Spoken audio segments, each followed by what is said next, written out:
иштер министрлигине караштуу Дзержинец балдар эс алуу жайы быйыл дагы балдардын эс алуусуна толук мыкты шарттарды түзгөн. Бул жердеги жашылдандыруу, көрктөндүрүү иштерин айтпаганда дагы балдардын жатаканасындагы имараттар толугу менен капиталдык ремонттон өткөн экен.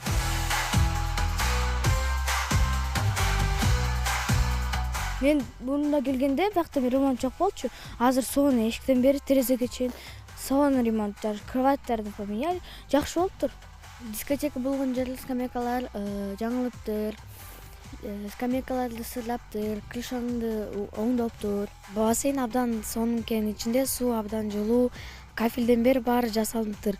Душтары абдан сонун экен, эшиктери бар, абдан сонун экен.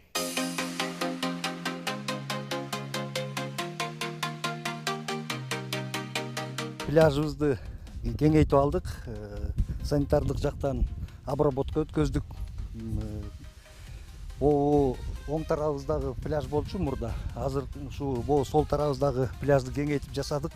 Жалпысынан алганда 1000 метр квадратка чейин пляжыбыз кеңейди.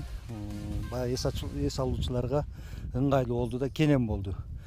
Ошого байланыштуу дагы эле ушу лагерь иштей баштагандан бери алмаш элек жаткан, алмашпай жаткан канализацияны алмаштырдык. Бир чоң иш жасап алдык да.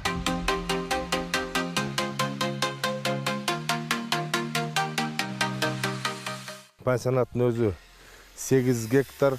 Бүт ар бир тротуар эл баса турган жерлердин баарын толугу менен асфальттап, андан башка анча-мынча көйгөй өсүп бар эле. 1 чакырымдан ашыгыраак жолду дагы асфальттадык. Келатканда жол бузук, ошого элдер аябай көбүрөөк эме кылып атты эле.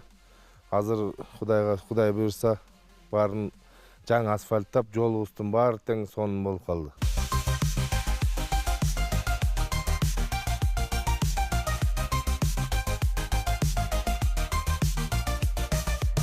Чечинип кийинүүчү, жана отуруп эс алчу зонттордун баарын тең жаңылап, жаңы жасадык, Кудай буйрса.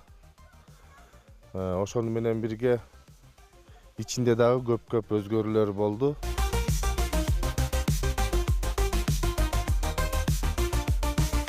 Ички иштер министрлигине караштуу Аалам эс алуу жайынын негизи бул корпусу 460 адамга ылайыкталган, бирок көп жылдан бери ремонт иштеринин жүргүзүлбөй тургандыгына байланыштуу жарымы жабык болчу.